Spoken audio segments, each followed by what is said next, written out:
Sabi niya kasi ay sa tapat ng blue na Toyota Corolla, kaya doon ako pumunta.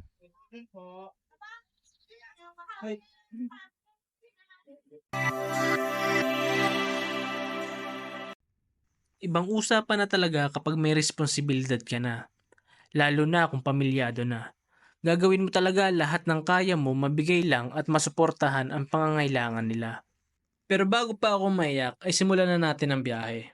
So ito na nga, magdi-deliver ako today at para sa kaalaman nyo mga ka-Endeavor ay ito ang sideline ko kapag wala akong pasok.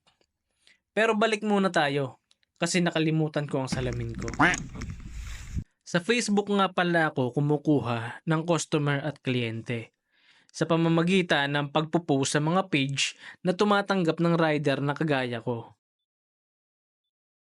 Ngayon magdi-deliver tayo. Punta muna tayo dun sa shop.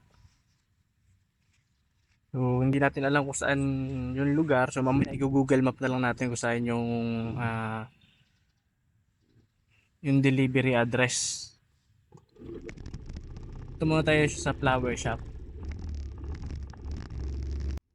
At doon ko nalaman na marami palang rider ang sumasideline na hindi under ng mga rider company. Kumbaga, sabihin na natin na independent rider. At isang araw nga ay may nagpabook sa akin para mag-deliver ng bouquet para sa kanyang iniirog. Wow, ang lalim nun ah. At tinanong ko na rin kung pwede maging content itong aking pagde-deliver. At pumayag naman siya. Pero i-private ko na lang daw ang mga information niya pati yung mga video na magre-receive kaya nirespeto ko naman ang request ng client ko. Dahil hindi nga through application ang booking, ay kailangan kunin lahat ng information kapag ganitong setup. Ang advantage lang dito ay wala akong kahati sa bawat biyahe ko. Hindi ko naaalalahanin na may ibabawas sa kinita ko dahil sariling biyahe ko to. At nang makarating na nga ako sa pick up point, ay ipinark ko muna si Sonic dito sa may LBC kasi walang parking ang shop na pupuntahan ko. Dito tayo sa Floral for You.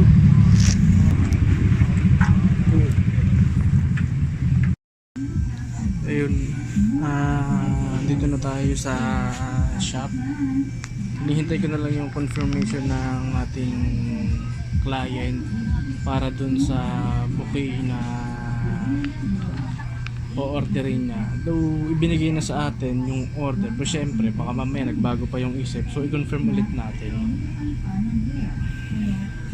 At dahil hindi naman nagbago ng order si client, ay sinimulan na nila i-prepare ang order ko. At habang naghihintay pala, ay kinausap ko ang isang empleyado ng flower shop para mag-iwan ng contact kung sakaling mangailangan sila ng rider sa mga darating na weekend at holiday. Ito po sir. Thank you po. Thank you po. At nang ma-receive ko na ang bouquet, ito na yung di-deliver natin. Ay agad na ako nag-prepare para umalis dahil sobrang dilim ng kalangitan at iniiwasan ko na maabutan ng malakas na ulan. Hindi naman halata sa speedometer ni Sonic na nagmamadali ako no.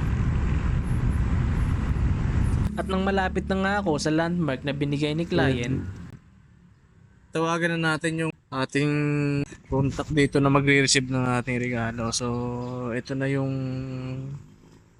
Paris Church na sinend ng sender. Pagkatapos kong makausap si ate na magre-receive, ay sinunod ko naman ang kanyang instruction. Sabi niya kasi ay sa tapat ng blue na Toyota Corolla, kaya doon ako pumunta.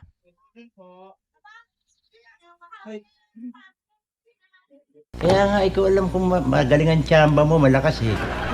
Dito pala si ma'am. At gaya nga ng request ni client na huwag ko na lang daw isama sa vlog ang mga video ng recipient, ay sinunod ko naman yun. Ay ma'am, may nagpapabigay po pala na ito. Yes, ay na-deliver na natin yung na-deliver na natin yung flowers.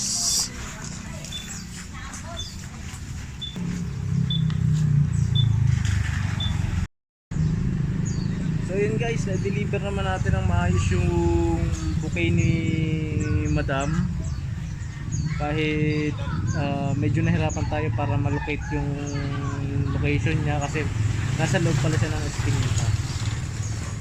So buti nakapagtanong-tanong tayo and kilala naman siya dito, kaya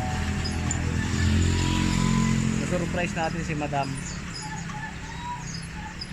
So pauwi na tayo ngayon. Kailangan na natin makauwi para hindi tayo abutan ng ulan. Madilim din yung paligid eh.